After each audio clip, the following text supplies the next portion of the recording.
그는 감정적인 표현을 전혀 하지 않습니다. 욥의 친구들도 욥의 고난 앞에서 먼지를 뒤집어 쓰고 함께 7일 동안 침묵으로 위로를 해줍니다. 여기까지는 잘 나가는 것 같죠. 그러나 3장에 이르러서 욥의 태도가 급변했다고 말씀을 드렸습니다.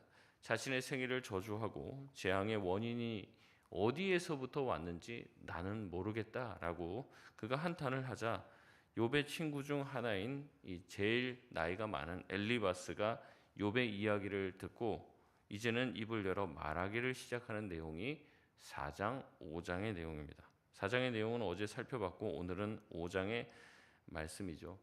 4장의 말씀을 다시 한번 간단하게 요약하면 엘리바스는 모든 세상의 만사는 인과응보의 법칙에 따라서 돌아간다라고 이야기합니다. 뿌린 게 있어야 거두는 게 있는 것이죠. 물건을 던지면 그 물건은 쭉 날아가다가 당연히 어떻게 됩니까? 떨어지게 되는 것이죠. 높은 곳에 있으니까 아래로 떨어지게 되는 것입니다. 모든 것은 원인이 있고 결과가 있는 거죠. 부모가 있기 때문에 자식이 있는 거지 자식 혼자 존재하지는 않습니다. 엘리바스는 이 얘기를 왜 하는 걸까요? 욥의 재앙 당함을 보고 얘기하는 거죠. 욥의 재앙의 원인이 뭐라는 겁니까? 욥의 죄 때문에 그렇다는 거죠. 이 세상에 뿌리지도 않고 거두는 법이 있느냐? 인과응보의 법칙을 이야기하는 이유는 이겁니다. 권선징악. 선을 권하고 악을 징벌한다. 권선징악. 결국에 흥부와 놀부는 어떻게 됩니까? 마지막에 흥부는 잘 살게 되고 놀부는 욕심으로 부자였지만 나중에 망하게 된다는 이야기입니다. 이 세상에 많은 원리는 그렇게 되어 있죠. 욥이 고난을 당했습니다. 네가 죄를 뿌렸으니 그렇기 때문에 하늘이 너에게 재앙을 내린 것이라고 이야기하는 것이죠. 그러니 빨리 회개하고 하나님께 돌이키라는 내용이 4장 내용의 핵심적인 내용입니다. 이러한 엘리바스의 주장은 5장으로 넘어가서 더욱더 거칠어지고 직설적이 됩니다. 1절 말씀, 오늘 1절 말씀을 보면은 이런 말이에요. 네가 부르짖어 보라. 네가 기도해 보라고 얘기하는 거죠. 기도해 봐라. 누가 듣는 줄 아느냐. 죄인의 기도는 하나님이 듣지 않는다는 얘기를 하는 겁니다. 또 거룩하고 경건한 자의 사람들 중에서 욥의 편을 들 사람은 아무도 없다고 얘기합니다. 왜 그렇습니까? 욥은 죄인이기 때문에 그런 거죠. 네가 재앙을 당하고 네가 빈털터리가 돼서 사람들이 다 떠난 게 아니라 네가 하나님의 저주를 받았기 때문에 사람들이 떠난 것이다라고 얘기합니다. 욥은 계속해서 자기의 결백을 주장합니다. 자기는 아무 잘못도 하지 않았다는 거예요. 그런데 자기에게 느닷없이 재앙이 닥친 겁니다. 자기는 재앙의 원인이 무엇인지 모르겠다고 얘기하는데도 주변에 있는 엘리바스는 7일 동안 침묵으로 욥의 모든 모습을 보고 생각하고 낸 결론이 뭐냐면 네가 왜 네 재앙의 결과를 왜 모르겠다고 얘기하냐? 난 그걸 모르겠다. 너처럼 똑똑하고 다른 사람들의 조언을 그렇게 많이 하던 사람이 네 자신을 돌아보면 알 거 아니야. 왜 네가 지금 그렇게 고난을 당한지 너는 알 거 아니냐. 어떻게 잘못을 저지르지도 않고 하나님은 그에게 벌을 내리시는 분이더냐? 이렇게 얘기를 하는 거예요. 그러니 엘리바스는 뭐라고 얘기합니까? 너 같은 죄인, 자기의 죄를 하나님 앞에 고백하지도 않는 그런 죄인의 기도는 하나님 앞에 어떠한 응답도 얻지 못할 것이라고 얘기합니다. 2절에 분노는 미련한 자를 죽이죠. 시기는 어리석은 자를 멸한다고 얘기합니다. 똑같은 인과응보를 얘기하죠. 뿌린 대로 거둔다는 말입니다. 3절에 엘리바스는 미련한 자가 뿌리 내리고 잘 사는 것을 보았다고 얘기합니다. 여러분 이것은 인과응보에 맞습니까?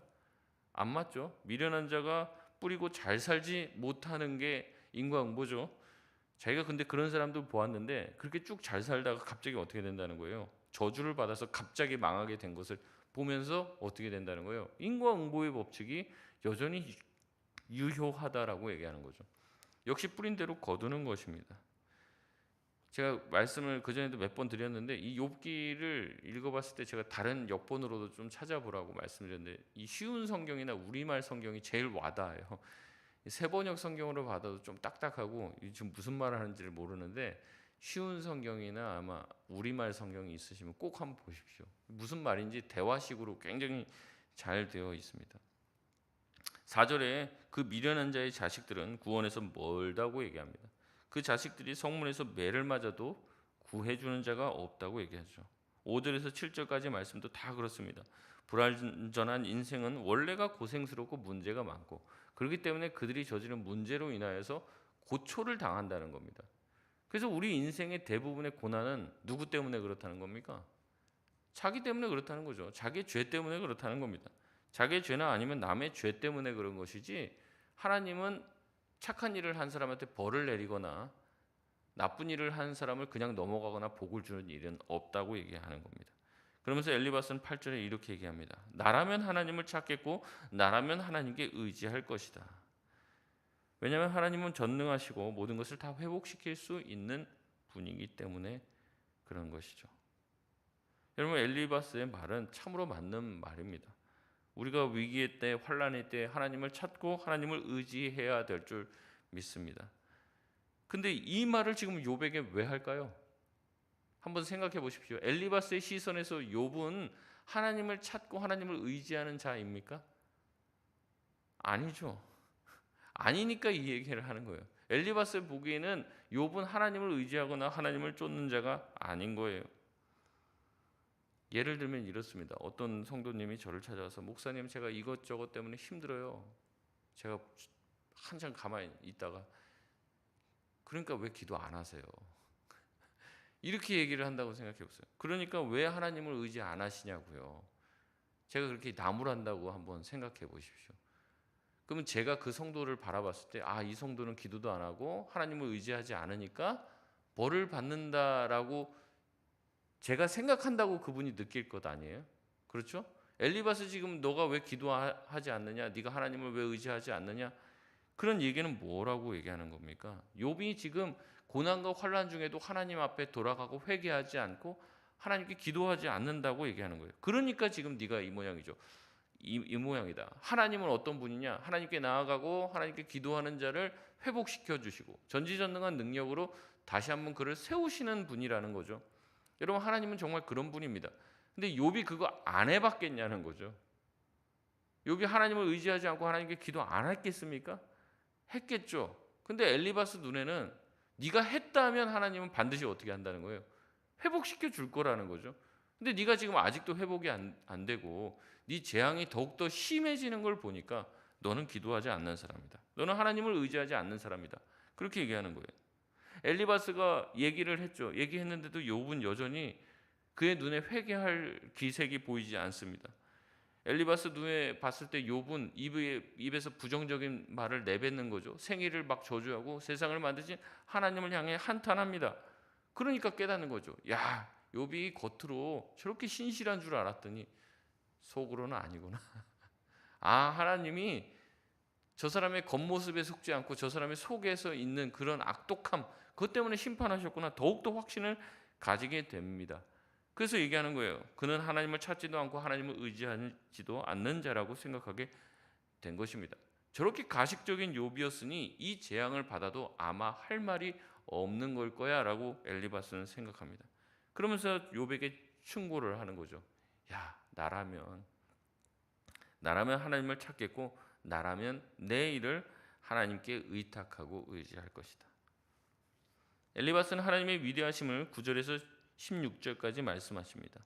무슨 말이냐면 하나님께 나아가라는 겁니다. 하나님은 전능하시고 모든 전지전능하신 손으로 사람들, 낙심했던 사람들, 망했던 사람들을 다시 한번 일으키시고 구원하시는 분이라는 거죠.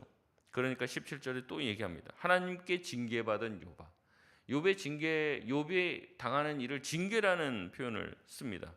징계는 누구에게 내리는 겁니까? 죄를 지은 사람에게 내려지는 형벌인 거죠. 그러니까 이미 전제하고 있는 거예요. 욥이 죄를 지었기 때문에 하나님께 벌을 받았다라고 엘리바스는 확정을 짓고 있습니다. 너는 하나님께 받은 징계를 업신여기지 말라라는 거죠. 하나님께 벌 받았으면 뉘우치고 회개하라는 거죠. 부모님한테 그렇게 혼나고도 두들겨 맞고도 어떻게 하는 거예요? 바락바락 대들고 있는 아이와 같이 욥을 묘사하고 있습니다. 하나님의 징계를 업신여기지 말고 죄 있다고 스스로 고백하고 빨리 회개하라는 겁니다. 그렇게 하면 어떻게 하신다는 거예요? 18절부터 21절까지 쭉 나온 내용이 하나님은 아프시게 하시다가도 싸매 주시는 분이다. 상하게 하시다가도 그의 손으로 고치시는 분이다. 그러니까 뭐 하라는 거예요? 빨리 회개하라는 거죠. 빨리 엎드리라는 얘기입니다. 엘리바스의 말은요, 구구절절 다 맞는 말입니다. 엘리바스의 말 중에 틀린 말이 있습니까? 여러분, 없습니다. 그런데 틀린 게 딱 하나 있어요.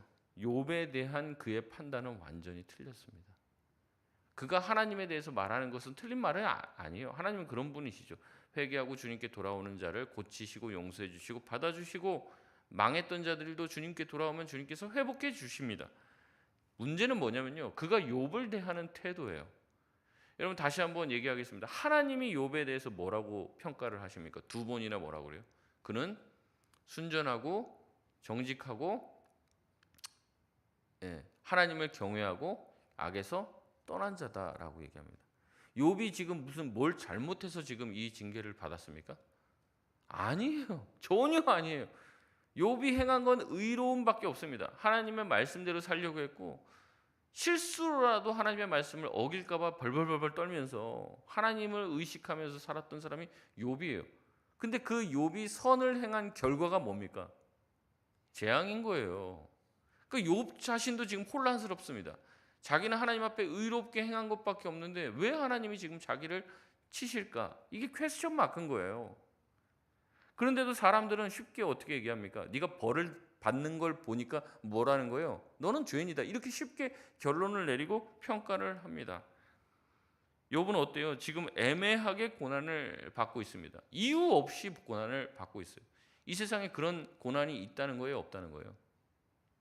있다는 거예요. 있다는 거. 여러분, 이 세상에서 이유 없이 당하는 고난이 있습니다. 선을 행해도 당하는 고난이 있습니다. 복음을 전하다 고난을 받습니다. 누가 고난을 당한다고 그게 다 뭔가 잘못하고 못된 짓을 해서 하나님이 벌 내리시는 게 아니라는 거예요. 그걸 깨달으라는 거죠. 인생은 그렇게 쉽게 인과응보로 다 설명되지 않습니다. 어떤 사람이 밖에 나가서 어떤 여자가 몹쓸 짓을 당했어요. 그 여자가 뭘 잘못했습니까? 우리는 자꾸 그 원인을 찾습니다. 뭔가를 잘못했으니까 그런 일을 당하지. 그런 일을 당해도 싸지라고 얘기를 하는데 그렇지 않더라는 거예요. 잘하려고 하고 착하게 해보려고 하고 정말 선을 행하려고 해도 어떻다는 겁니까? 고난을 당할 수도 있다는 거예요. 그럼에도 불구하고 엘리바스는 자기가 가지고 있는 하나님에 대한 틀을 가지고 욥을 판단합니다. 엘리바스의 하나님은 잘하는 사람에게는 복을 내리고 잘 못하는 사람에게는 벌을 주시는 분입니다. 그런데 지금은 어떤 일이 벌어졌습니까? 역전이 일어난 거예요. 선을 행하는 사람에게 재앙이 닥쳤습니다. 악을 행하는 사람에게 복이 임하고 있습니다. 엘리바스의 생각에서는 그건 상상도 할 수 없는 일이었죠. 그런 하나님을 전혀 알지 못하는 거예요. 그러니 엘리바스는 욥에게 시종일관 이야기합니다. 너는 하나님께 돌아가라. 회개해라. 그러면 하나님이 용서해 주시고 받아주실 것이다. 네가 지금도 아직도 그런 악독을 막 내뱉고 있는 걸 보니 아직도 벌을 더 받아야겠구나. 이 얘기하고 있는 거예요.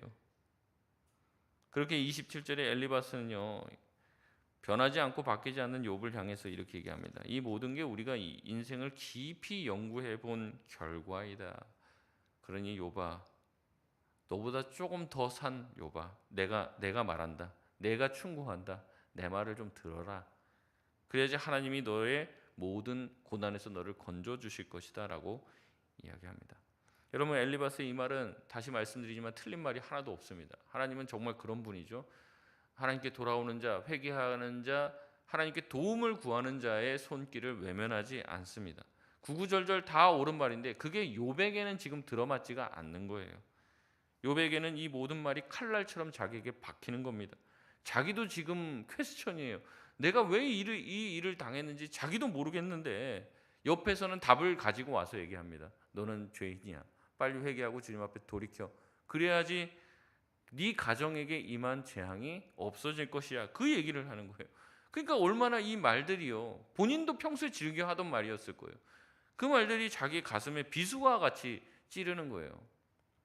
제가 주일날도 말씀드렸지만 자식이 죽었어요.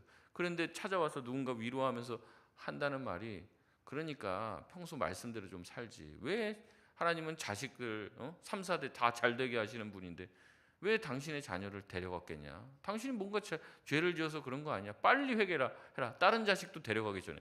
이렇게 얘기하는 거랑 똑같은 거예요, 지금. 누구보다 억울한 건 욥입니다, 지금. 그런데도 판단을 하고 답을 내려주고 있어요. 여러분, 우리는 절망의 순간에 하나님을 의지해야 합니다. 그러나 하나님이 함께 하셔도요, 우리가 당한 모든 슬픔이 다 우리에게 위로가 되지 않을 때가 있는 거예요. 여러분, 어떤 사람이 상을 당했습니다.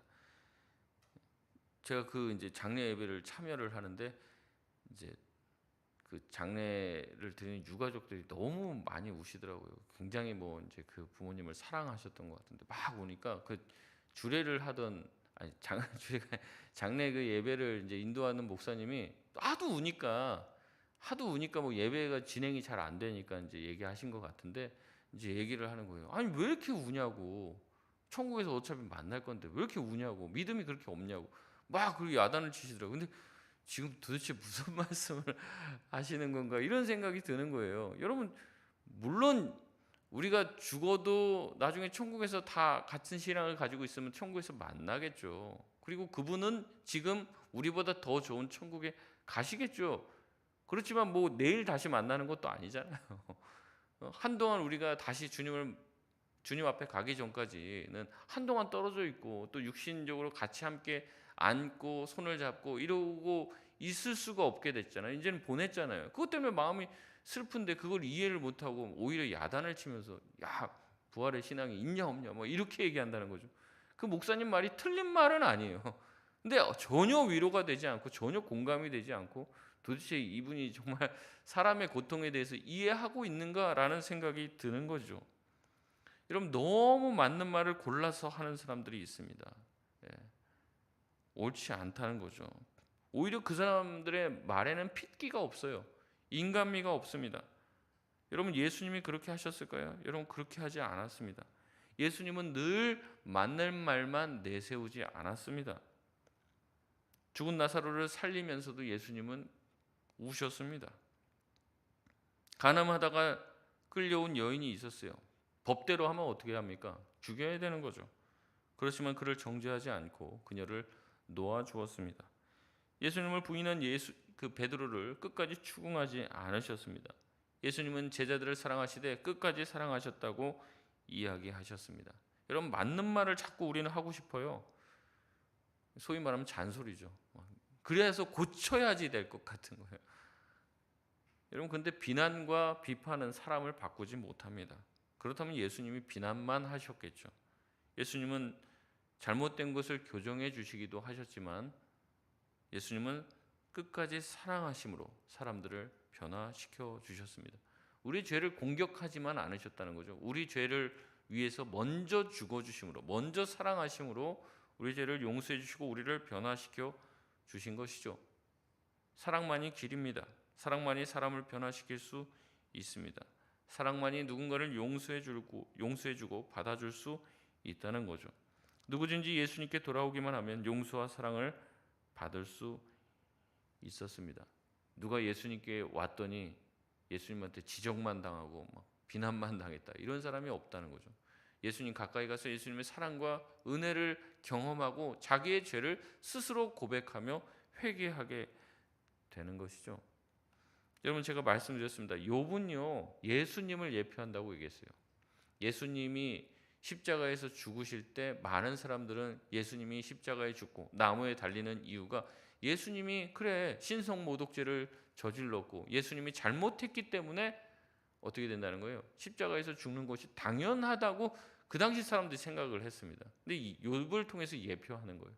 그렇지 않다. 선을 행하는 의인의 고난이 존재한다. 이유 없이 애매히 당하는 고난이 있다라는 겁니다. 그래서 우리가 쉽게 어떤 사람의 고난과 고통, 내 스스로의 고난과 고통도 마찬가지입니다.